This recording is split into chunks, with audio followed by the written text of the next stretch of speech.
This is Jason Marsden, voice of Duke from G.I. Joe Renegades. You are listening to the Geekcast Radio Network. Hey, it's Mistress Carrie, and you are listening to Studio 2009.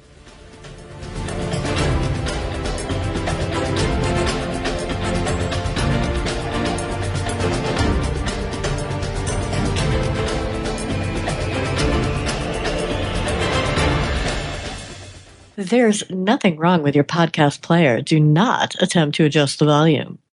Welcome back into our studio. You are now inside Studio 2009, only on the Geekcast Radio Network. I'm, of course, TFG1Mike, and joining me once again is Steve Megatron. Hi, Steve. How are you?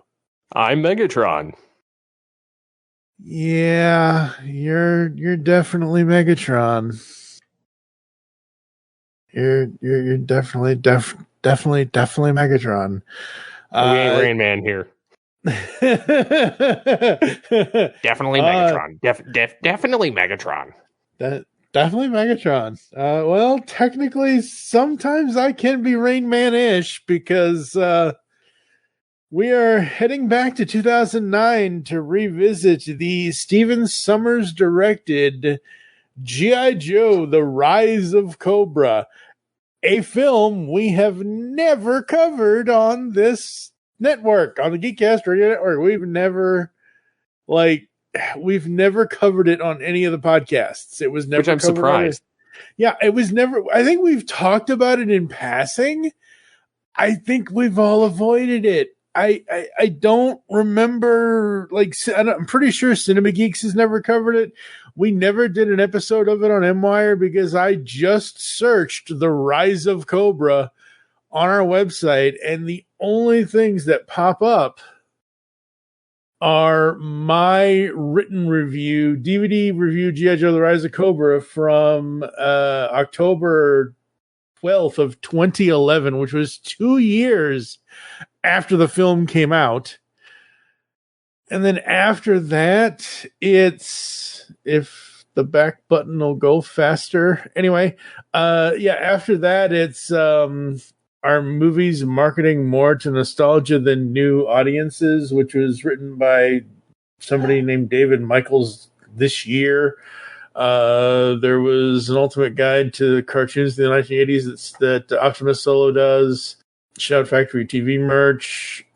I know Optimus Solo had listed one of the scenes from Retaliation, which we will talk about the second film in the next episode of the podcast. And I know the Comic Concierge, Dan Clark, gave an honorable mention to Retaliation in one of his posts at one point or another. But yeah, we've never, we've covered Resolute. That was GCR. That was one of the early episodes of GCR. We've covered some other G.I. Joe stuff. I've covered a bunch of G.I. Joe comics over on the Pull Bag and things like that, and over on another comic review, which is Matrix Prime, aka Jesse Early's podcast. We cover all the G.I. Joe comics that the Energon universe over at Skybound Entertainment is doing. We've been doing that for almost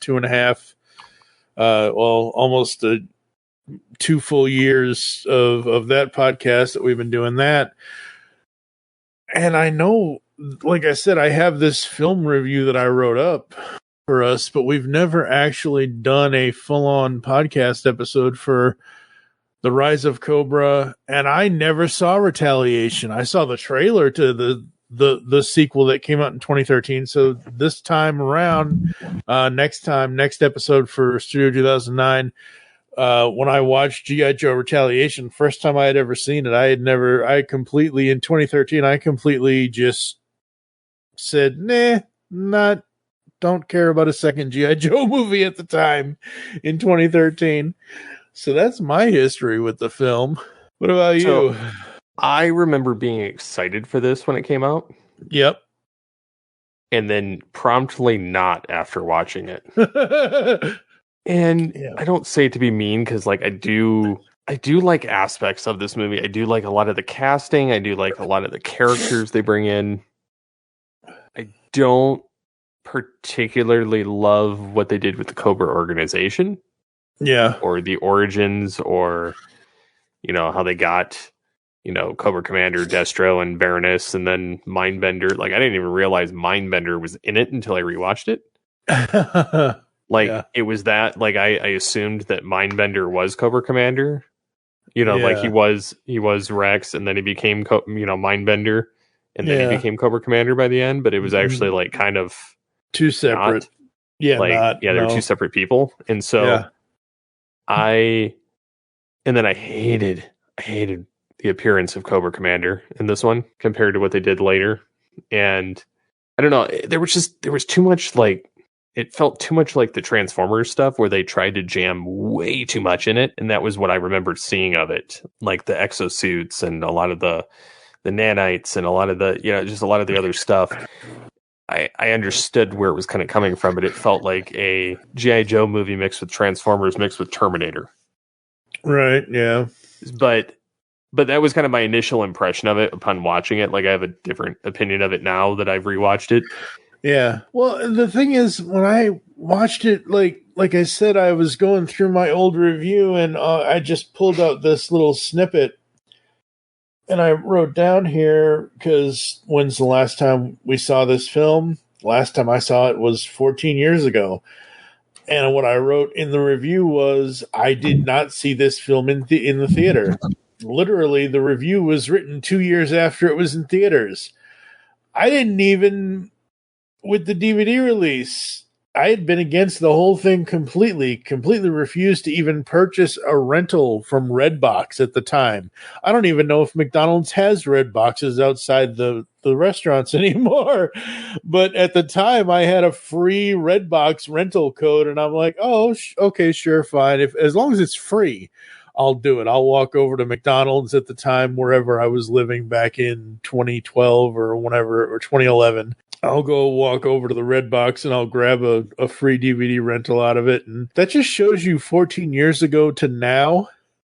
Like, today I watched it on Paramount Plus, and, compared to 14 years ago where I went and actually had to go get it out of a Redbox and actually get a physical copy of it. And don't misunderstand me, folks. I love physical media. I really do. I will always say physical media matters, but having the convenience of being able to go on a streaming service and find a movie and just watch it to be able to do the podcast is so much more convenient at times. So that's where I was coming from as far as like the last time I watched it. And the funny thing is, when I remember watching it last time compared to this time is, I had no problem with the action. The action, the pacing of the movie with the action never bothered me. The story is what bothered me a little bit back then. It was like, oh my God, really? This is what you're doing? And it didn't even really feel like an episode of the cartoon. It did this time around. And that's not even because I've watched episodes of the G.I. Joe Real American Hero cartoon recently or not. I have not. But this time around, it felt like an episode of the cartoon. Last time it didn't. It just felt like, I've been saying lately on the podcast, and maybe in the future I'll say this, it felt like you could plug anything into this. That's not what this is. This didn't feel like you could plug anything into this, but the way that the story and the pacing of the action was, it felt very to the point of, oh, this is what we're doing with this, and this is really, really interesting and whatever. What was the number one thing you remembered catching up with this time? The thing that I remember was the cast and Cobra Commander's mask. Yep. I totally kind of blanked on the plot. Like, I remember, they destroy the Eiffel Tower, but otherwise, like, I kind of forgot. I didn't even remember that Brendan Fraser was in this. Yep. As a trainer. And I remember, General Hawk and Scarlet and Duke. But then, and then Snake Eyes, but then a lot of the Joes, I just kind of forgot. Yeah. And then, the Cobra side of things, Zartan was kind of neat how they reinvented him. Baroness looked pretty close. Destro, I wasn't a fan of what they did to him later, and I wasn't a fan of Cobra Commander throughout the entirety of this film. Yeah. So yeah, those were the main things like that stuck out to me. Yep. Were you a fan of G.I. Joe? Like, what's the level of your G.I. Joe fandom going into this movie? So before this, I'd watched the original G.I. Joe cartoon. I'd watched the Deke series. I'd watched, I don't know if this came out around the time of Renegades. This came out in 2009, so Renegades was around that time, I think. Let me check. I want to say it came out around this time, and the Renegades kind of fits with the Retaliation aspect a little bit more. Like, it kind of feels like it's a natural in between of 1 and 2. Yeah. In a sense, like, even though they're totally unrelated. And then we had the other G.I. Joe, at G.I. Joe Extreme, which was 100% unrelated. And then, even though they pulled, Lieutenant Stone for Brendan Fraser's role. Yep. From that. And then there was, what was it? Renegades? Resolute. Renegades ran from 2010 to 2011. Okay. And then Resolute was good too. Yeah. Even though Resolute it aired was 5-minute episodes at a time. It was really good. Yeah. And then we really haven't had anything in the terms of physical there of video games or cartoons or movies. And I know they keep talking about bringing them back. And I know that there was a third film that it was basically just Snake Eyes. Yeah. And the ninjas. And I was kind of tuned out by then because I'm like, I really want to watch it for the G.I. Joes, like not just Snake Eyes, even though the comics took a pretty big turn and heavily focused on Snake Eyes back in the day. Yeah.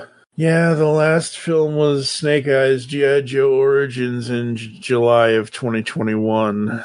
And see, I had zero interest in that. But I mean, I would probably go back and rewatch just for the sake of rewatching, even though they kind of told his origins in both films.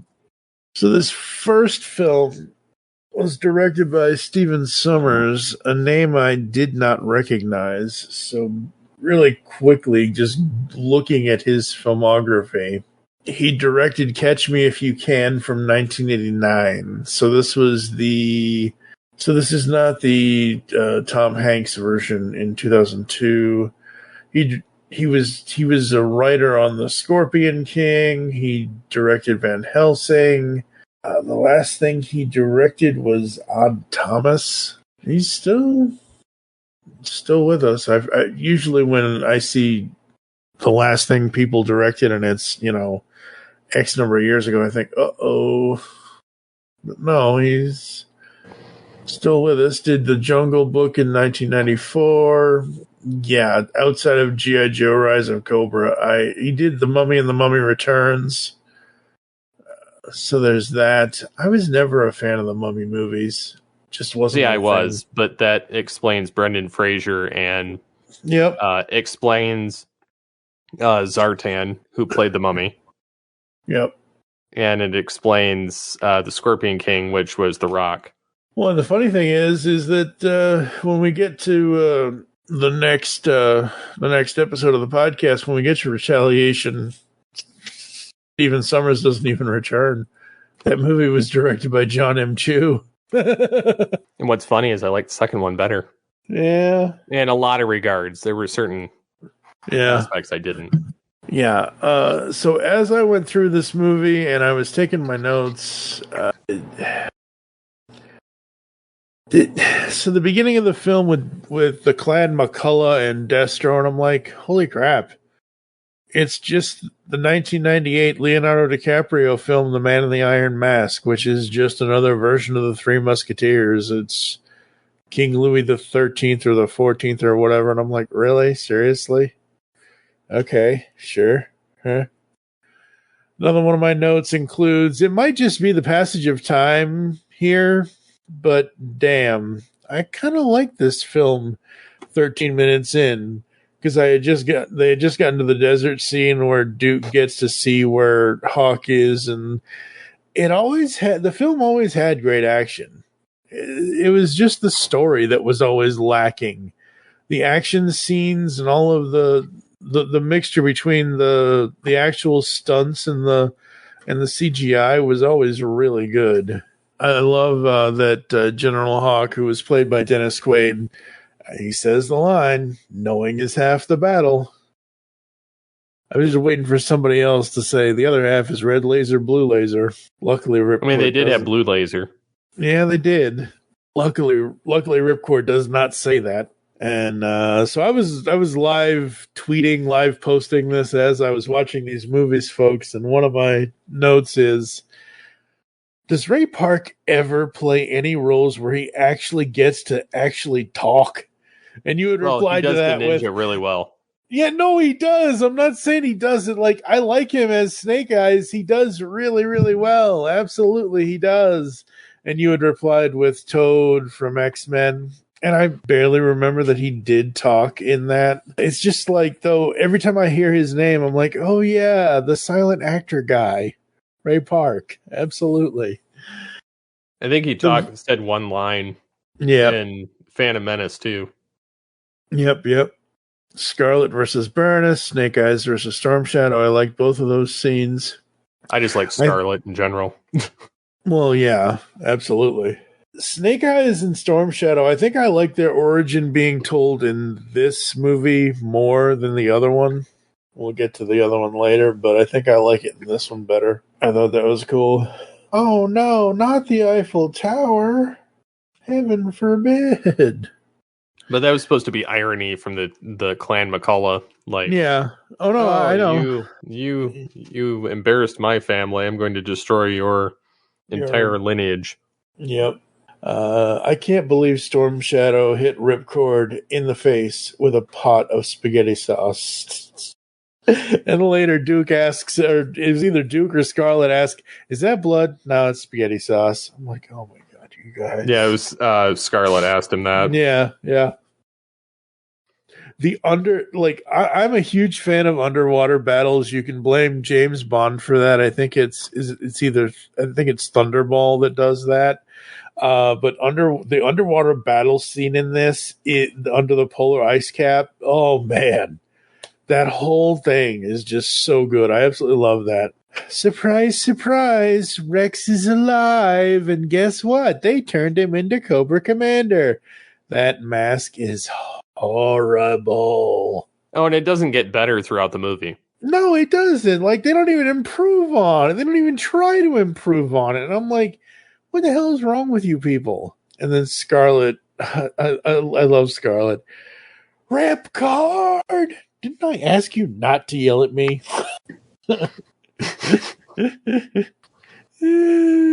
He's gonna blow the ice cap. Oh no. Everyone goes to jail. The good guys win. Yay. But Zartan ends up in the White House anyway. They saved on budget in the second film because they cut everybody that was a big name actor from the first one and replaced them with just a couple of big name actors for the second. Yeah, I miss Baroness. I miss Scarlet. I liked it. And we'll get to this next episode when we talk about the cast for the second film. I don't know, like, you say that, but then you have The Rock, and I think The Rock took up most of the budget for getting everybody else. Well, as did Bruce Willis. Well, yeah. And then you had the same actors playing Storm Shadow and Snake Eyes. Were they the same, though? Yes. Same actors, and then the president was the same actor. Everybody else. I knew the president was the same actor. I love that guy. He's so cool. And then you got Duke in there too, briefly. Yeah, but Duke doesn't last too long though. No, I think I was more mad about that. I was like, okay, you just pulled the 1980s all over again. Thanks. See, I thought they were gonna do that. And I was like, wait.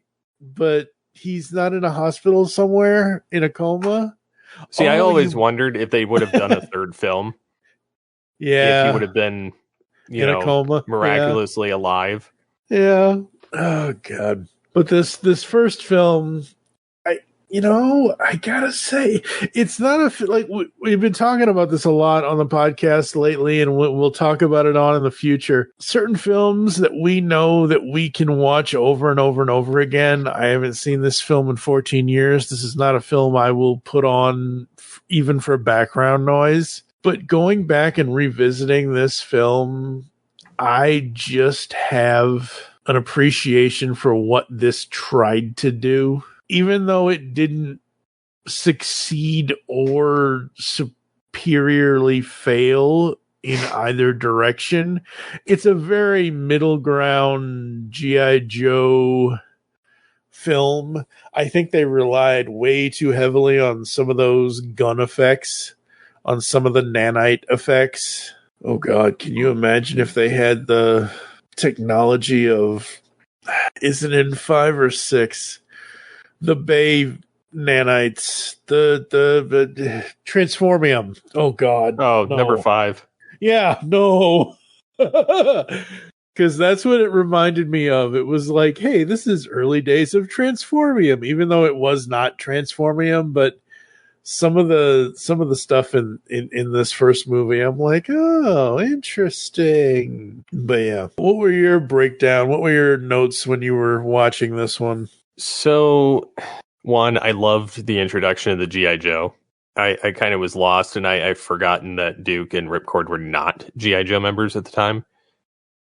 So I enjoyed the fact that we got General Hawk, and we had Dennis Quaid and Cover Girl, and then I cannot remember anyone else outside of Snake Eyes and Scarlet. Snake Eyes because he's obvious and he's in everything, and Scarlet because she's in most things. And then I like the fact that she's a redhead. Yep. So there's that, and then we have Duke, and then we have Ripcord, and Channing Tatum did really well as Duke. Yeah, he did. Fit the look. Not quite as assertive as Duke, but has a little bit of fun too. It kind of reminds me of the 1980s with him a little bit. Yeah. And then their whole training montage. I did not like the flashbacks constantly throughout the film. Yeah. Because it kind of took me out of it. It's like, it don't need... It was almost like when J.J. Abrams did that for the Star Trek 2009 reboot. Yeah. And they started out with, obviously Kirk's birth, which that, made sense. But it didn't need young Spock, thrashing a bunch of Vulcans in there. And I didn't need Kirk driving a car off the cliff, because ultimately neither one of them really added much to the plot. Yeah. And so in this regard, yes, these added elements to the plot of like what happened to Rex and what happened to Baroness and what happened to Storm Shadow and Snake Eyes and things like that. They did mean something, but I don't know if we necessarily needed it. Yeah. Like I have the suspension of disbelief when I watch a film, in the sense of I assume that the villain has been around for a while, or the heroes. It's kind of like when the heroes show up, like, okay, we didn't get a whole background on General Hawk. We got like a little one-liner here, but yeah, it wasn't bad. And then it was kind of bummed to see him get taken out so quickly. And then, Zartan was kind of neat, and what they did to him. And then they had all of the different dynamics of these characters from the G.I. Joe mythos kind of coming in. And I think Breaker was one of them, and some of the other characters. Yeah. So I was super excited to see a lot of these characters from the cartoon kind of show up. Unfortunately, they were unceremoniously not returned for the second film. Yeah. But I did like how Duke came into contact and kind of joined the Joes, and the Joes, you got the whole background on them, and got to see Destro and how he kind of plays into it. I mean, they did keep a lot of the characterizations pretty close to what they were. Yeah. So I was pretty happy with a lot of that. The special effects I felt like were overdone. Yeah. The CGI was crap. I mean, looking at Destro's face was kind of crap. The bugs, it was like, okay, this is interesting. But Destro's face looked utter garbage. And this is, mind you, this is after the first Transformers film, where they look like sheet metal, folding together into a truck. It at least looked realistic on the sheet metal. The face here just looked like a mess. And the Zartan thing had good special effects. The drones, the eating of the Eiffel Tower, the blasts were a little bit much, and I got that it took a lot to develop, and so they just kept using it, but I could have done without it. The robotic armor on the Joes, I did not like. I was kind of looking for more of that. This is also kind of falls into that superhero trap of where, oh, well, they can't be seen in camo, or they can't be seen in, their authentic uniforms. No, they have to wear this all black leather battle armor, Dark Knight, X-Men, and I'm like, why are we doing this? And then the second film at least corrected all the uniform issues across the board. Yep. But yeah, so I mean, that was one of my big gripes. And then of course, going through crashing through the buildings or crashing through the bus, and I was like, this is not G.I. Joe to me. The second film felt more G.I. Joe than the first in that regard. Yeah, so what I noticed this time around watching these movies, and I'll mention this in the next episode too. The main production company for the first movie is Spyglass Media Group. Spyglass, the history of films for them. Spyglass owns Paramount now, which is funny. Right, yeah. Yeah, exactly. Universal, Buena Vista, Paramount. But yeah. But Spyglass, just the history of them from the 90s when they started to 2000s to now. Like, they did The Sixth Sense. They did Shanghai Noon. They did Bruce Almighty. They did Shanghai Nights. They did Seabiscuit. They did The Pacifier, which I think is another... The Vin Diesel movie. Vin Diesel. I thought it was The Rock, but it's Vin Diesel. No, it's Vin Diesel.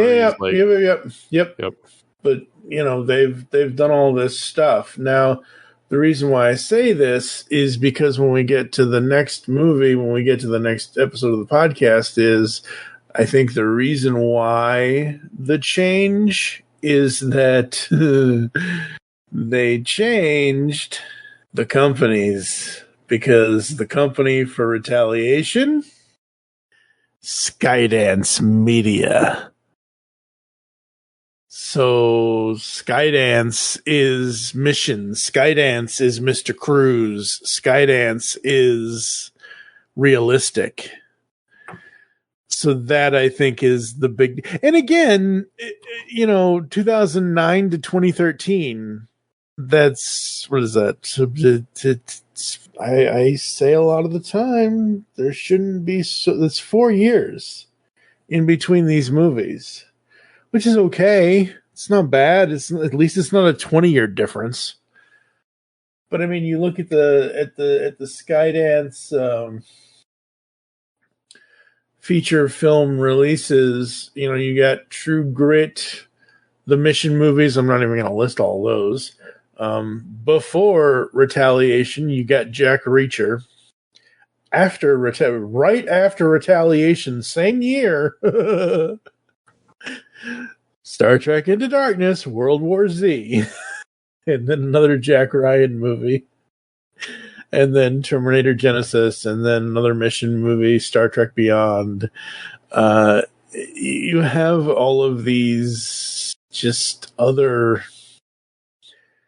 movies that, and I think at that time in 2013, like we said, this movie in 2009, they were going for, because it is Spyglass, and I do believe, I do feel that Rise of Cobra, even though it's not completely accurate to it, and I wish that the Cobra Commander mask was more accurate to it. They were going for a cartoon aesthetic, and in Retaliation, which we're going to get to, they were going for a more realistic, maybe comic book aesthetic for it kind of thing. So, that's just the way I see the two movies. And yeah, we probably could have used a third movie at the time, maybe. I know they're doing something with the new whatever. But yeah. Rise of Cobra, did the film keep your interest throughout? For me, it did. The funny thing about this movie is, even though I hadn't seen it in 14 years, I practically knew it like the back of my... It was like I watched it yesterday, which I didn't. But it was like literally when Duke says... He says, well, whoever you are and whatever this unit is, I want in. It had been 14 years since I had seen that movie, and I literally said that word for word as he was saying it. I didn't even need a refresher course. I remembered him saying that line. So yeah, the film kept my interest throughout on Rise of Cobra. What about you? Yeah, I mean, this first one, actually, the Spyglass was not the company that bought him. It's Skydance. Yeah. Which made the second film. Yeah. Which owns Paramount. So, yes, Skydance owns Paramount. Spyglass does not. I don't know. The first film did keep my interest. I did enjoy a lot of the characters. I enjoyed a lot of the characterizations. I don't know. I felt like it was a fun movie. Not realistic, but fun. Are we itching to watch the next film now? Well, since we already have. I mean, yeah. Yeah. Would we recommend Rise of Cobra to people? If you're a G.I. Joe fan and you've seen all the cartoons and stuff, I would say if you want to see that in live action, sure. But it's not required. But if you want to see what G.I. Joe looks like in live action, you could check it out. Yeah, I mean, I would almost recommend it just because a lot of the characterizations are really well done. Yeah, I agree. Despite the Cobra side of things, like the Joe side of things is really well done. And that's, again, something that the second film excels at. It's very much a G.I. Joe centric story on both sides of it. Yeah. It's not unlike the cartoon in that essence, but there's a lot going against it as far as just how true to the source material the rest of it is. Yeah. But yeah, I don't know. I would recommend it. Yep. 0 to 5 with half points on the geek meter. What are you going to give Rise of Cobra? Honestly, it probably, just because, again, I like a lot of the characters. I like how it kind of played out. My quips of Cobra Commander aside and Destro and how they did all that, I would probably give it a 3.5. I'm right there with you. 3.5. Yep, 3.5. I don't feel like it's bad. It's still a lot of fun if you're looking for a G.I. Joe movie and an action movie. Yep. Yep. Absolutely. All right, folks. Well, there you have it. G.I. Joe, Rise of Cobra. We're going to head to a quick ad break. You're going to hear some podcast ads, some other stuff. We're going to come back to close the show right after this. We have never faced a threat like this. Hello, geeks and geekettes! Looking for a podcast that covers a vast array of topics? Then check out Altered Geek Unleashed, where we discuss our thoughts on this week's geeky news, tech, gaming, television shows, movies, cartoons, comics, and more. So, get altered, get geeky with the Altered Geeks, every Friday on the Geekcast Radio Network. Hey, Jared, I have this idea for a new show for the network. What is it? You know how I liked the 1990s comic book series, The New Warriors? Yes. Yep. And you know how at the Long Box Crusade we're trying to get the YouTube channel going? Yes, also correct. Well, thanks. So, how about you and me do a live stream show about the New Warriors? You've never read the books before, and I have them, and so that's a great setup. We could give it a catchy name like Come Out to Play. Don't you think that's the greatest idea? Sure, Delvin. That's a great idea. Just one question. Yeah? Why do you have me dangling off this ledge, holding me by only one arm? Oh, yeah. Well, you'll get it soon. I hope. Come Out to Play, a New Warriors podcast, comes to you live on YouTube every second Tuesday of the month at 8 p.m. Eastern on the Longbox Crusade channel. If you can't watch it there, we replay them on the Longbox Crusade Network podcast feed, available anywhere podcasts can be found. We invite you to come along for the ride, or in other words, New Warriors, come out to play.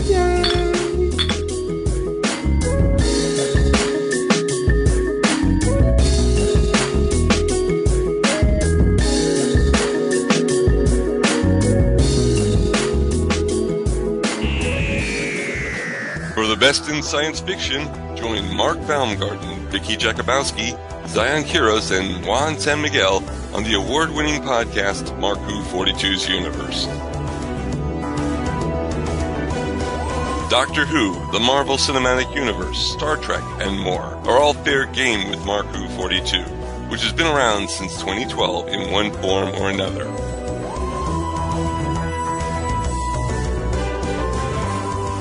Mark Who 42's Universe is proud to be a part of Geekcast Radio Network, the best place to get your geek on.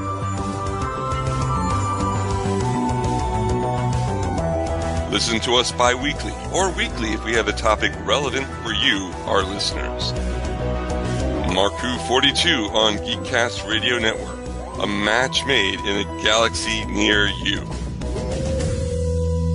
Because the world needs another movie podcast. The Geekcast Radio Network presents for your listening pleasure the Cinema Geek. Hosted by Amanda, Kevin, Matt, and Dan. Each week we dive headfirst in the landscape of movies as we discuss movie news, play movie games, go in-depth on reviews, and even have a top 10 countdown or two. Also, don't miss our director retrospective series, where we review noted directors' movies film by film. Bottom line is, if you love movies and love podcasts, you need to experience the Cinema Geeks. You can find us on iTunes or geekcastradio.com. On the Simplistic Reviews podcast, we talk movies. We talk TV. We talk... Hello, Julie, what the heck are you doing? Trying to make our spots sound more exciting by adding explosions. Yeah, I'm pretty sure you could have got the point across with sound effects, not the real thing. Car. Download the show on iTunes or at simplisticreviews.blogspot.com. I'm sure your insurance company will cover that. No, they won't. No, they probably won't.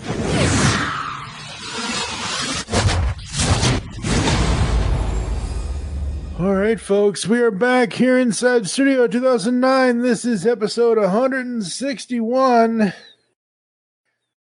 Holy crap, folks, it's the end of 2025, and I am hoping I can get the podcast to episode 170 before the end of the year. I don't know if I can, but I'm hoping. Which means that everything we've recorded after episode 170 this year is going to be heard in 2026, which means I have to record a preemptive intro. Luckily, I haven't edited any of those other episodes yet. Anyway, Steve Megatron, what in the heck have you got going on right now? Promote yourself. Just working on stuff.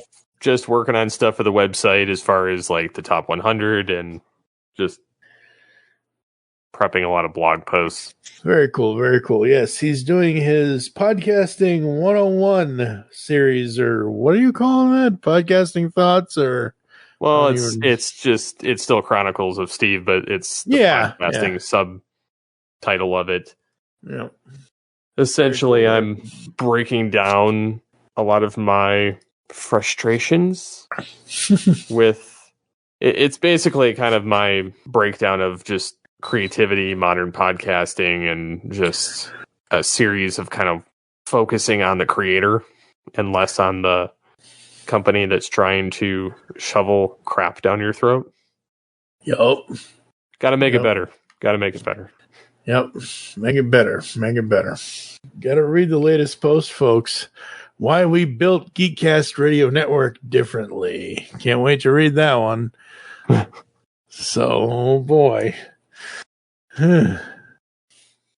Fire. All right, folks, to give you a quick preview of what's coming up here on Studio 2009. Let's see here. Next up, we've got G.I. Joe Retaliation. After that, Steve Megatron and I are going to be doing the 40th anniversary episode of The Breakfast Club. That's right. The 1985 classic, The Breakfast Club. So I've seen that film lots of times over the years. I actually have one of the Funko Pops for that movie. I don't have them all. I've got one of them. I've got the Ali Sheedy character for that movie. After that, I'm not sure what episode 164 is going to be yet. We haven't figured that out yet. I got to figure that out. Episode 165 to 169 has already been recorded. The Chaos Queen and I did a 30th anniversary for Casper. David Draper stopped by. We did a Star Wars movie titles reordered 66. It was a whole thing I saw on Instagram, so we discussed that person's Instagram thing. And then we are launching Media Mayhem, the movie choices version of Media Mayhem. So Dave did his movies, I did my movies in episode 167 and 168. And then the Chaos Queen will return to have a discussion on the 25th anniversary of the film Coyote Ugly. And then somebody's got to do Clue with me for 1985 for its 40th anniversary. I don't know who's doing that. The classic board game Clue had a film in 1985 starring Christopher Lloyd, Martin Mull, Tim Curry, and more. So, love that movie. It's got 3 endings to it. Not a lot of movies have 3 endings anymore. So that's what's coming up here inside Studio 2009. Thank you for joining us. If you'd like to get in contact with us to leave feedback for the show, there are several ways to do so. Visit the website geekcastradio.com, where you can listen to and comment on all of our content. We now have a brand new fourth wall store. Visit shop.geekcastradio.com for all your holiday shopping needs, as I'll be getting this out right before Christmas, so buy our stuff. You can send an email to feedback@geekcastradio.com. You can find us on all the podcatching clients you choose to use. Join the GCRN Discord. The link will be in the show notes. Next time, as I mentioned, you'll hear Steve and I discuss G.I. Joe Retaliation. For now, I am TFG1Mike with Steve Megatron. You'll hear us back in the studio soon.